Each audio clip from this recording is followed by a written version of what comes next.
কিছুদিন আগে আমি চলে গেছিলাম একটা বিয়ে বাড়িতে যাওয়ার জন্য এখানে বসে গেছি আগে রেডি হতে। আর এই ফার্স্ট টাইম আমি কিন্তু ড্রেস পরার আগে রেডি হয়েছি, কারণ আমি প্রত্যেকবারে ড্রেসটা পরে নিই তারপর রেডি হয়। তো কেমন লেগেছে আমার ফাইনাল লুকটা অবশ্যই জানিও। পর আবার কি গাড়ি ধরে দৌড়ে দৌড়ে চলে আসলাম এখানে। আর এখানে এসে স্টেজে যেটা হয় বেসিক্যালি ফটো ফটো নিয়ে এখানে দুটো ম্যাঙ্গো আইসক্রিম মা মেয়ে মিলে খেয়ে নিলাম।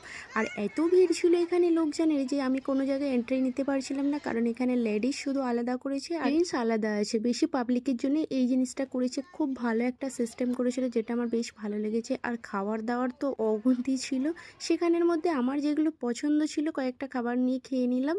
আমার পছন্দের ছিল রাবড়ি, জিলেবি, দই বড়া। আর এখানে স্টলে তো নন ভেজে প্রচুর কিছু ছিল, যেগুলো কয়েকটা পছন্দের আমি নিয়ে নিয়েছি, নাম আর বলতে পারবো না কারণ প্রচুর কিছু ছিল। আর সব শেষে চলেছি ফ্রুট স্টলে। শেষে আসার কারণ একটাই, আমি জানতাম না ফ্রুট ওখানে রয়েছিল বলে। তো সব শেষে কিন্তু এখানে একটা পুদিনার শরবত নিয়ে তারপরেই তো ফটোশ্যুট একটু করে নিলাম দুজনে মিলে। টাটা, আজকের মতো এখানেই।